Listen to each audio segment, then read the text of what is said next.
Hello everyone, welcome to the session. आज हम करने जा रहे हैं ग्रेड 10th सीबीएसई का बहुत इंटरेस्टिंग और patriotic chapter a long walk to freedom by Nelson Mandela. ये चैप्टर एक पार्ट है, एक एक्सट्रैक्ट है नेल्सन मंडेला जो फर्स्ट ब्लैक प्रेसिडेंट थे साउथ अफ्रीका के, उनकी ऑटोबायोग्राफी में से।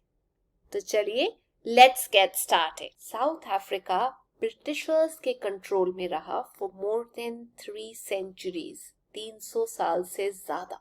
और 1948 से वहां पर ब्रिटिशर्स ने एक बहुत गंदी पॉलिसी सेट की थी जिसे हम बोलते हैं अपार्थाइड, जिसमें लोगों को रेस के बेसिस पे अलग अलग किया जाता था। वाइट्स और नॉन वाइट्स को अलग ट्रीट किया जाता था, अलग रखा जाता था। एजुकेशन सिस्टम उनका अलग था। कुछ एरियाज में ब्लैक्स की एंट्री बिल्कुल अलाउड नहीं थी, हालांकि वो उनकी खुद की कंट्री थी। और जो अफ्रीकन्स थे वो इस पॉलिसी के बिल्कुल खिलाफ थे कि उनके साथ ऐसा ट्रीटमेंट उन्हीं की कंट्री में क्यों किया जा रहा है। और फाइनली एट लास्ट एक लॉन्ग स्ट्रगल के बाद अफ्रीका में इलेक्शंस हुए और वहां पर फर्स्ट ब्लैक प्रेसिडेंट चुने गए नेल्सन मंडेला। उन्हीं के लोगों ने उन्हीं में से एक इंसान चुना रूल करने के लिए उनको। तो ये बात है 10th मई 1994 की, जब नेल्सन मंडेला को शपथ दिलाई जा रही थी अफ्रीका में। और इस टाइम पे बहुत सेलिब्रेशन हो रही थी, बहुत शुभ दिन माना जा रहा था। Morning was full of hope. In fact ऐसा बहुत सालों बाद अफ्रीका की हिस्ट्री में हुआ था कि इतने इंपॉर्टेंट इंटरनेशनल लीडर्स, डिग्नेटरीज खुद वहां पर असेंबल हुए थे, इकट्ठे हुए थे ब्लैक प्रेसिडेंट को शपथ दिलाने के लिए। और ये जो सेरेमनी हो रही थी, ये हो रही थी एक अम्फी थिएटर में, जो एक गोल सर्कुलर बिल्डिंग होती है जिसके रूफ नहीं होती, जैसे क्रिकेट स्टेडियम हम बोल सकते हैं, जो सैंडस्टोन का बना था, जिसके अंदर यूनियन बिल्डिंग्स थी। और वो प्रिटोरिया सिटी में हो रहा था। तो इस लवली प्यारे से पतझड़ वाले दिन हमारे जो फर्स्ट ब्लैक प्रेसिडेंट है नेल्सन मंडेला, उनको शपथ दिलाने के लिए एक कंपनी कर रही थी, साथ में गई थी उनकी बेटी ज़ेनानी। तो उनकी शपथ 3rd नंबर पे थी। तो सबसे पहले शपथ दिलाई गई सेकंड डेप्यूटी प्रेसिडेंट, जिनका नाम था मिस्टर डे क्लार्क। उसके बाद बारी आई फर्स्ट डेप्यूटी प्रेसिडेंट, जिनका नाम था ताबो मैकी। और उसके बाद बारी थी नेल्सन मंडेला की। और उन्होंने शपथ लेते हुए ये बोला कि मैं कॉन्स्टिट्यूशन की इज्जत करूंगा, रिस्पेक्ट करूंगा, कानूनों को मानूंगा और पूरी डिवोशन से अपने कंट्री और उनके लोगों की सेवा करूंगा। नेल्सन मंडेला इस चैप्टर में ये लिखते हैं कि उनको याद आता है इस दिन के बारे में कि किस तरीके से सेलिब्रेशन चल रही थी और उनकी फीलिंग्स क्या थी इस टाइम। जो साउथ अफ्रीका के लोगों ने स्ट्रगल की थी, उन्होंने जो स्ट्रगल की थी अपनी लाइफ में साउथ अफ्रीका को आजादी दिलाने के लिए, वो सब उनकी आंखों के सामने आ। उनको याद ये आया कि जो पुराने रूलर्स थे, जो वाइट सुप्रीमेसी थी, वो रूल कैसे डिस्क्रिमिनेट करके कर रहे थे। और उनका रूल काफी सालों तक रहा, अनटिल जब तक अफ्रीकन नेशनल कांग्रेस ने एक स्टैंड नहीं लिया अगेंस्ट डिस्क्रिमिनेशन, भेदभाव। उनको ये भी याद आता है कि ये अपार्थाइड, ये जो सेपरेशन, सेग्रीगेशन की पॉलिसी है, ये जो साउथ अफ्रीका में चल रही थी, इसकी वजह से हमने अपने बहुत सारे इंटरनेशनल रिलेशंस खो दिए।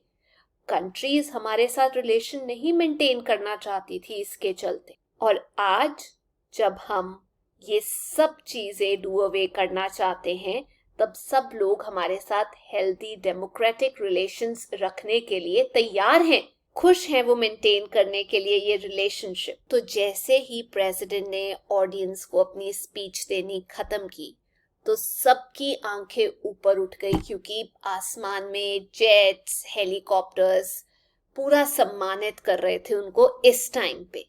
इनफैक्ट वहां के जो मिलिट्री सोल्जर्स थे, जो कमांडर्स थे, वो भी उनको सैल्यूट कर कर ये बता रहे थे कि हम आपको लॉयल रहेंगे, आपकी सेवा में हाजिर रहेंगे, देश को गार्ड करेंगे, प्रोटेक्ट करेंगे।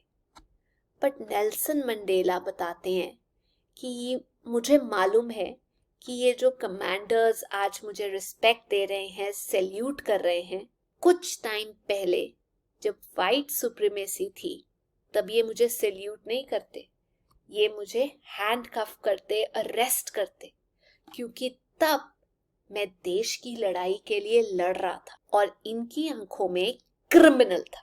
और इसी टाइम पे आसमान में एक वी शेप के अरेंजमेंट में, जिसे हम बोलते हैं chevron arrangement, Impala jets fly कर रहे थे और पीछे जो उनका ट्रेल था, जो धुआं था, वो अफ्रीकन फ्लैग के कलर्स निकाल रहा था, जो कि था black, red, green, blue and gold. उनको याद आता है कि इस दिन सेलिब्रेशन के मौके पे 2 नेशनल एंथम्स गाए गए थे, एक वाइट्स का NCCI अफ्रीका और दूसरा ब्लैक्स का धाई स्टेप। हालांकि जो ब्लैक्स का नेशनल एंथम था वो किसी को भी याद नहीं था, बट नेल्सन मंडेला को ये विश्वास था कि एक दिन सब लोगों को ये नेशनल एंथम दिल से याद होगा। उनको याद आता है कि अपार्थाइड ने अफ्रीका को सबसे गंदी सोसाइटी बना दिया था, मोस्ट ब्रूटल और इनह्यूमन। इंसानों की तरह ट्रीट ही नहीं किया जा रहा था अफ्रीकन्स को। और वो सैल्यूट करते हैं उन 1000 पेट्रियट्स को जिन्होंने अपनी लाइफ सेक्रीफाइस की अपने लोगों के लिए, अपने देश के लिए। एंडलेसली उन लोगों ने सफर किया और वो कहते हैं कि हालांकि मैं उनको थैंक यू नहीं कर सकता क्योंकि अब वो है नहीं और मेरी एग्जिस्टेंस एक छोटी सी है उन सब के सामने। शायद उनके अंदर जो करेज था वो कहीं ना कहीं थोड़ा सा मेरे अंदर आ गया है। वो कुछ नाम लेते हैं ग्रेट पेट्रियट्स के, men of extraordinary courage like Oliver Tambo, Walter Sisulu, chief Luthuli, Yusuf Dadoo, Bram Fischer and Robert Sobukwe. वो कहते हैं कि ये जो हार्ड टाइम था, ऑफ कोर्स हम लोगों ने बहुत सफर किया, लेकिन ये ऑपरेशन ही था जिसकी वजह से ऐसे मेन पैदा हुए जिन्होंने इतना करेज रखा और ऐसे टॉर्चर के अगेंस्ट खड़े होने का जज्बा रखा। तो वो अनजस्ट ट्रीटमेंट ही था, भेदभाव ही था जो ऐसे हीरोज पैदा कर गया।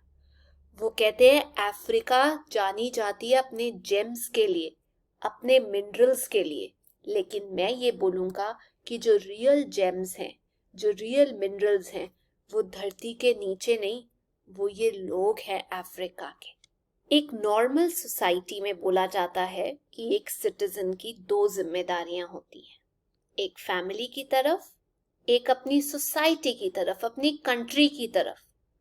और नॉर्मल सर्कमस्टांसेस में एक कंट्री लाइक इंडिया आप दोनों फुलफिल कर सकते हो, लेकिन अगर बात की जाए उस टाइम के अफ्रीका की, तो जो इंसान अपनी कंट्री, अपनी सोसाइटी के लिए स्टैंड लेता था, उसको उसकी फैमिली से दूर कर दिया जाता था। इनफैक्ट नेल्सन मंडेला ने बचपन में एक नॉर्मल चाइल्डहुड एक्सपीरियंस किया।